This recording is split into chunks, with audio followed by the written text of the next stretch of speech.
everybody, we're in a live AMA with the Omni Seal team.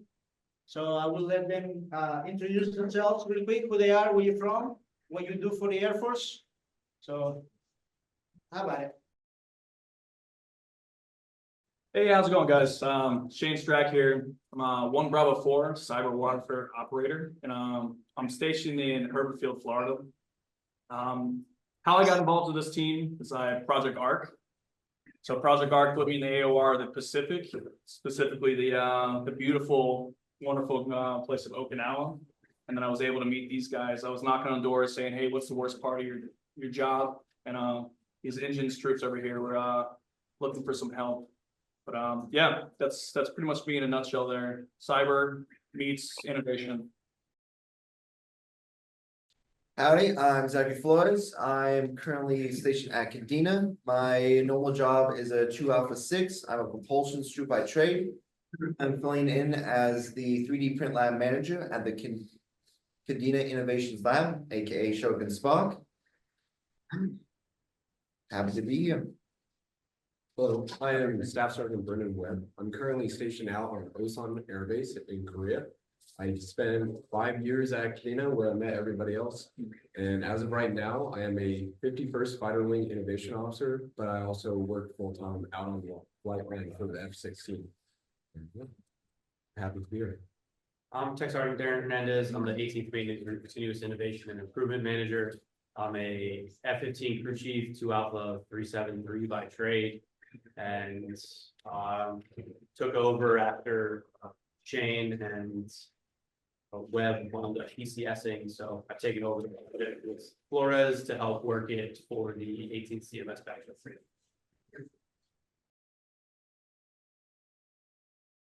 This is Omni Seal. Sweet. Well, hey guys, a little bit about myself. Senior Master Sergeant Nate Den. I am now an instructor at the Air Force Senior Non-Commissioned Officer Academy. So just got here a few months ago. Before that, I was up on PACAF A4 staff in the A4R section. I've heard some of the projects. Darren, I met you in person last year, so it's good to see you again here digitally. Yeah, so basically, what is the product? Yeah, just give me the. Yeah, what is it? Yeah, I'm excited. Okay, so we have the Omni Seal. It's a universal sealing option. It's threaded on the outside as well as on the inside, which allows us to be able to close open orifices or cavities on aviation maintenance, but it can also go across a multitude of other areas. But right now our focus is aviation maintenance platforms. So as I said, I am an engine fruit by trade. So initially I was putting something together as form of process improvement because we have about 200 cap sizes, and that's in metal caps alone and plugs as well. But we do have some plastic options. However, they're too far in between, and we also kind of result in using plastic bags, rubber bands, or wax string as alternatives. However, they're not ideal, especially if cross-contamination takes place. Even though I did have, I would even say a napkin drawing at this point, I was really grateful whenever I was able to reach out to Project ARC because I didn't do so well in the test rack silo. But Strack here, we were able to come together and then came to this. Absolutely. When I first met him, and yeah, like he said, it was drawn on a napkin. He had a bunch of different ideas, and I mean, I was fired up to say the least. I was like, man, he's very passionate about this, and it can help all these people. And so I honestly didn't even know how to kind of get after this problem, but after just thinking it over, I was like, why don't we just make a simple solution and just make this some sort of stopper so we can pop it in there. And then we're like, well, we need it to be a rubberized material. So I did my research and we found out TPU is also a corrosive resistant material. So anything that gas and JP8 touches this thing, it doesn't deteriorate like that rubber band would. So it's able to be able to use in all sorts of orifices on the engine and more. Yeah. For instance, we have a tube here that we're able to take. We have the male end, which can be inserted through one of the open ends of the tube. Since it's threaded, we can easily screw it in with a little bit of pressure, and then it fits. Because of the TPU material, we're able to create a seal through it because it's more of a rubbery plastic, so once it gets in there, it's pretty firm and it's not gonna come out unless you pull it out. And then as well as we can pit the female end over the end of the line to form the same seal. Earlier, we were putting water in here to demonstrate that it's able to retain that moisture. However, it's not intended to be 100% leak proof. This is just to prevent any foreign objects or contamination from getting in the lines. So it's near leak proof, not quite there. Absolutely. So what is the price for all these right here in a line? So the price totaling for one of each size here in the line would be a total of $1.30, or a little under to be more precise.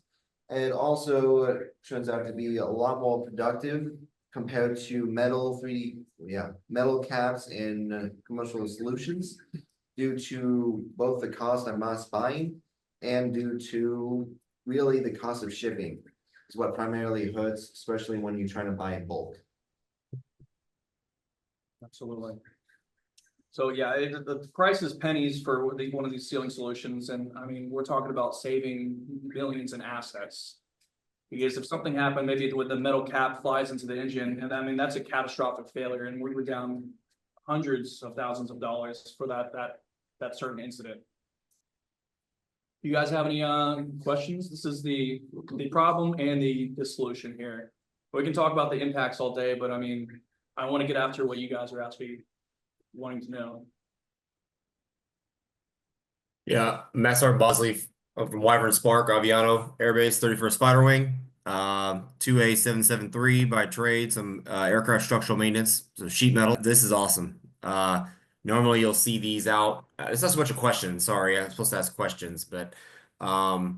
Normally you'll see the Ziploc bags with the rubber band, or the fingers of gloves shoved on, right? And again, the problem with that is those aren't accountable, right? You're basically putting FO on the aircraft with a rubber band. And what I like about those is yeah, you can put those in a CTK or a kit, a plug kit, for accountability for aircraft maintenance, or any other kind of maintenance. I guess my question is, so this came from, I guess what I took away, it came from aircraft maintenance community. Is that where this came from?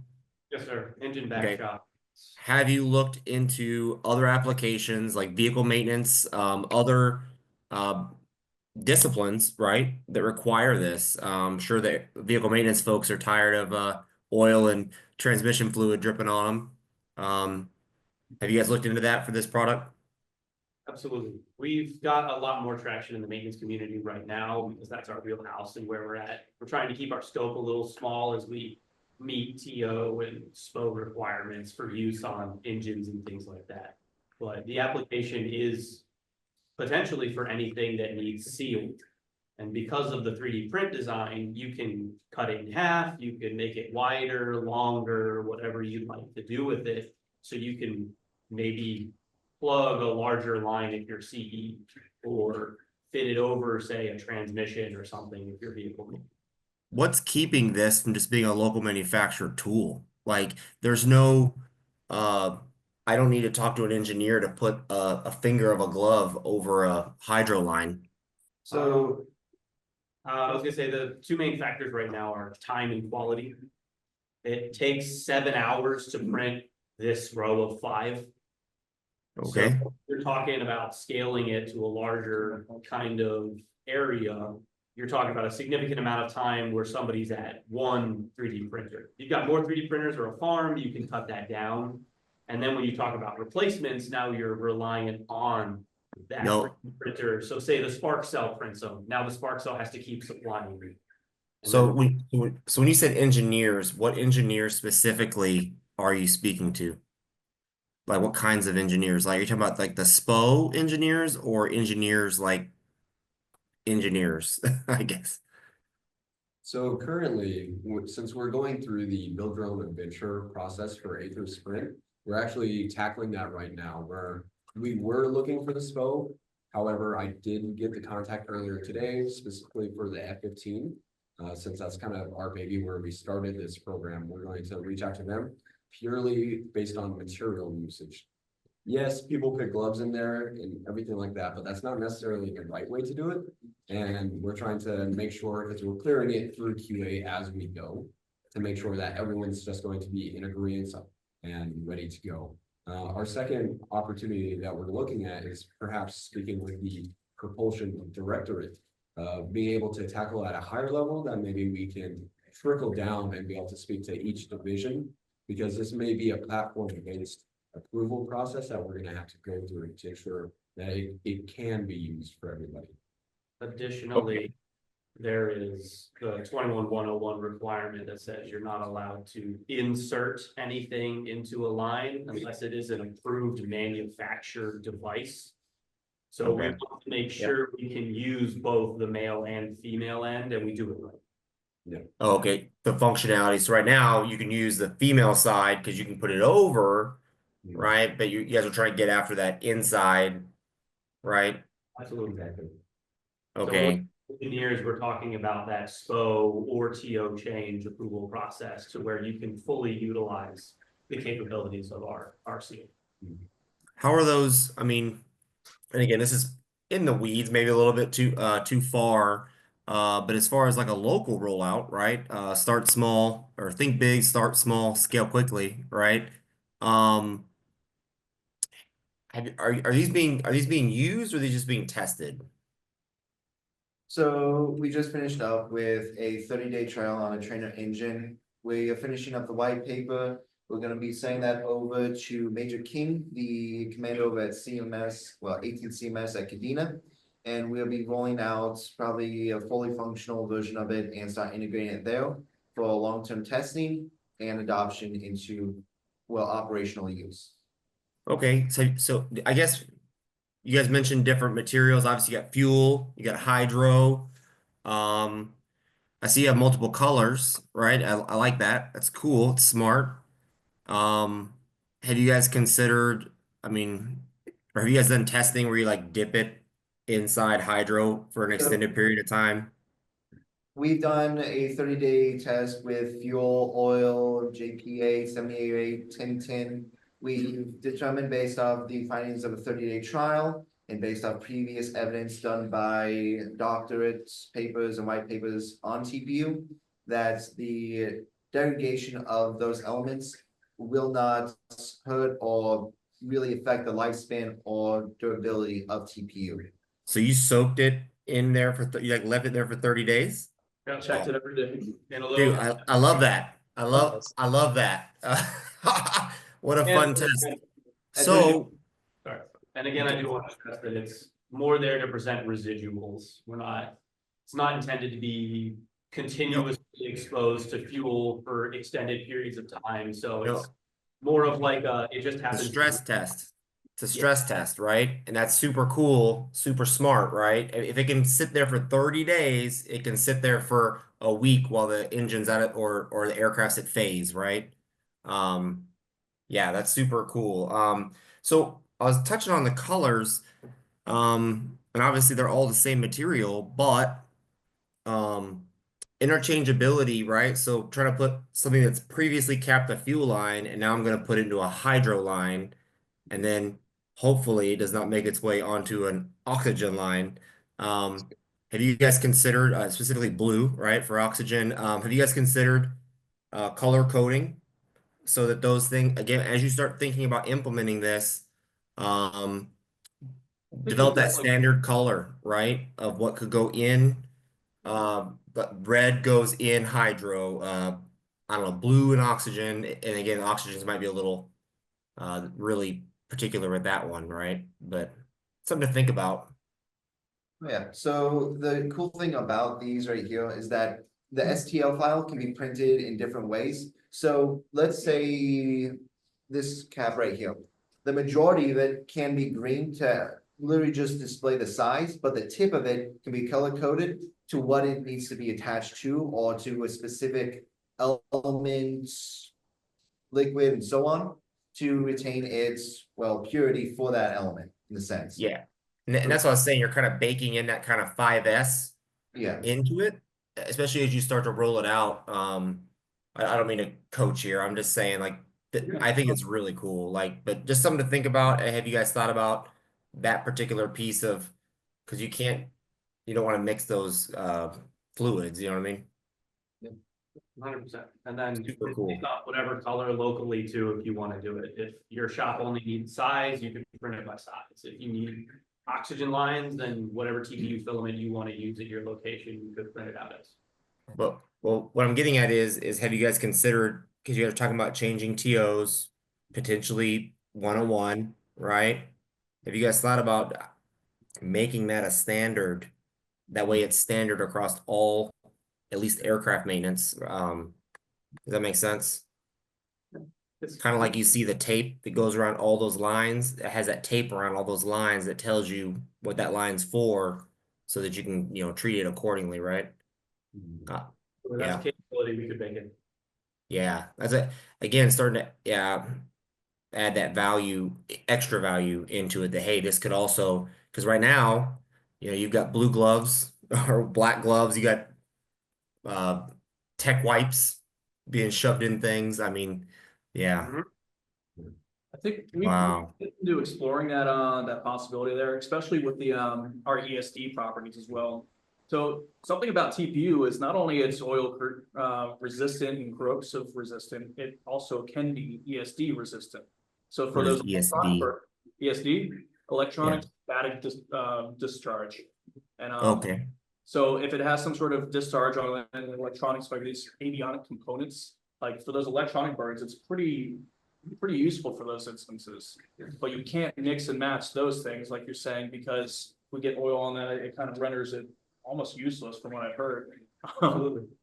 So we've kind of tried to bake that into our thought and our forward plan as well, and be like, we need a way to recognize there's a difference between these things. And to your avenue saying, well, air, hydro, all these different avenues. But I think I personally don't want to pigeonhole a squadron into you will use it this way. I think it's kind of up to how they want to use it. Yeah, and that's where what I'm getting at though is, we travel between bases, right?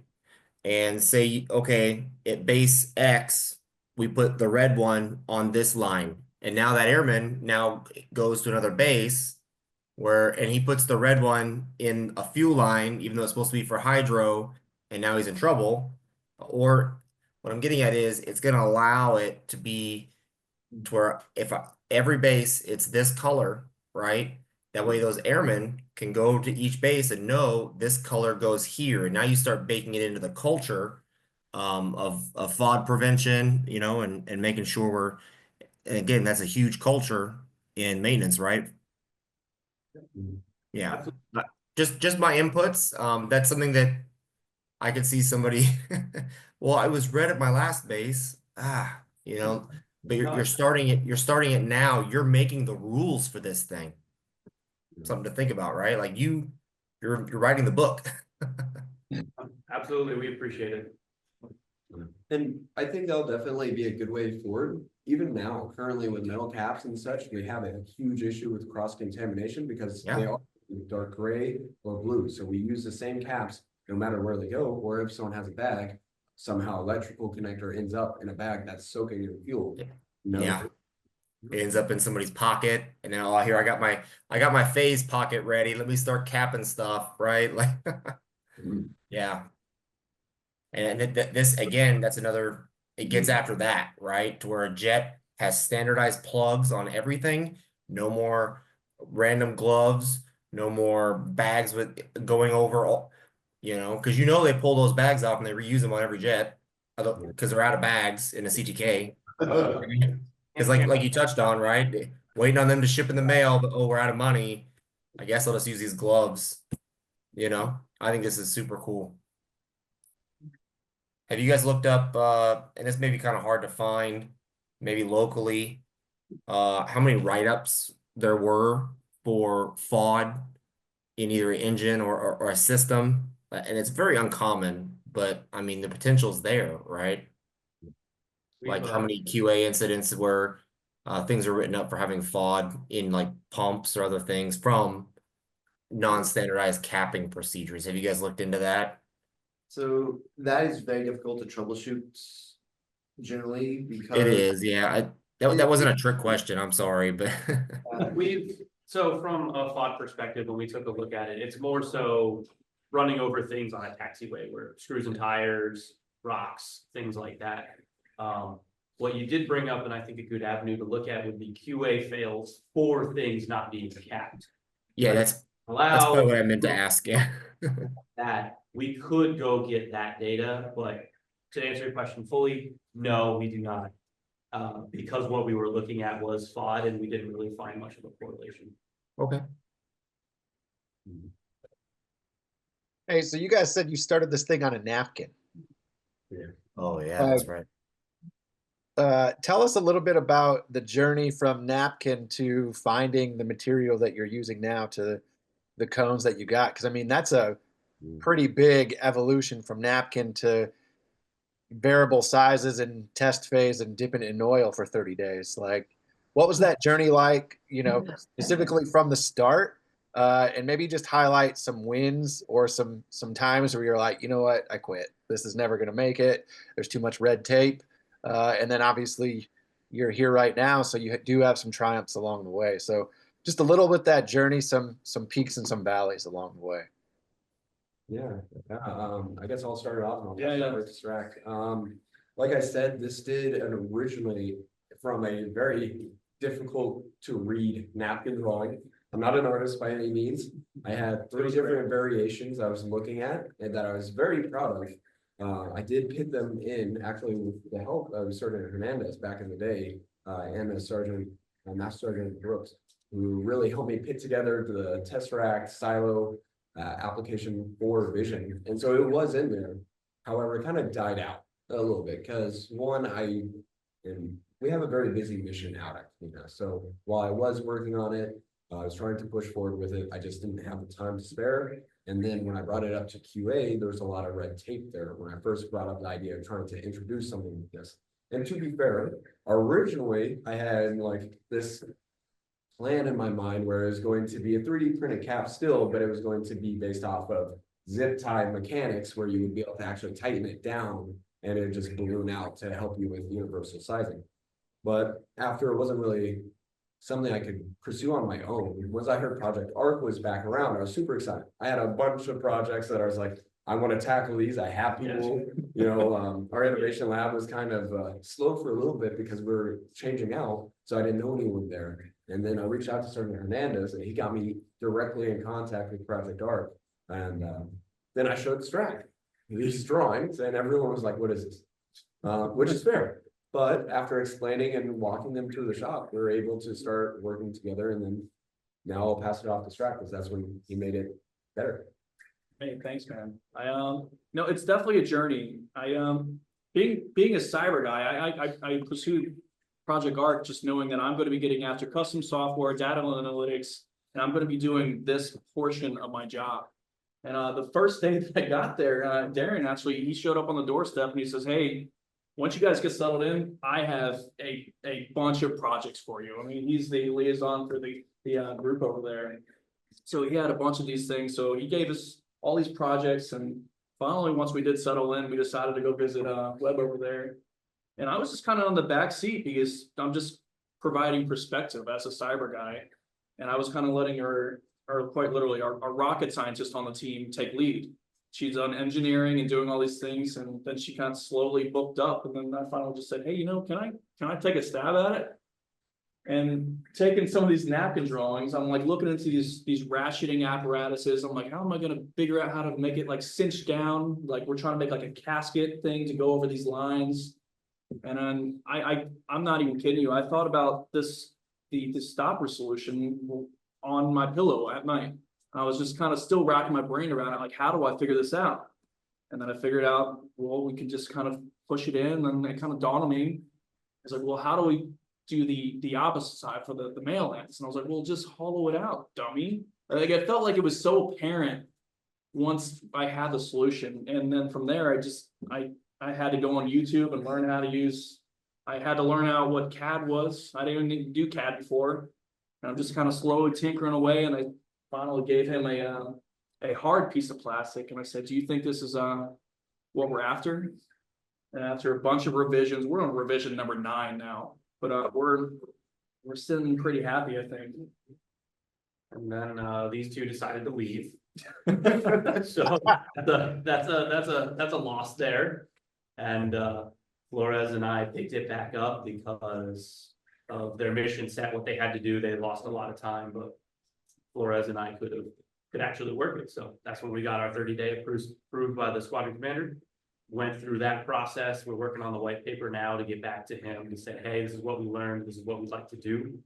And then our hope is to get a working set to the engine back shop so they can start using them on a regular basis with squadron commander approval while we continue to work through other requirements and things like that for scaling.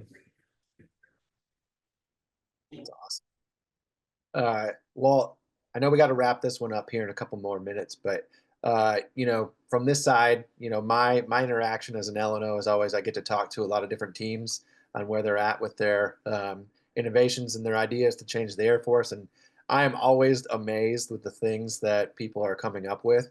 And this is just another one that's at the top of the list. Like just to come up with a simple solution of like, hey, we should probably not put gloves on tubes on an aircraft, but really then to flush it out and what it takes to push through Air Force and DoD red tape. So I wish you guys the best.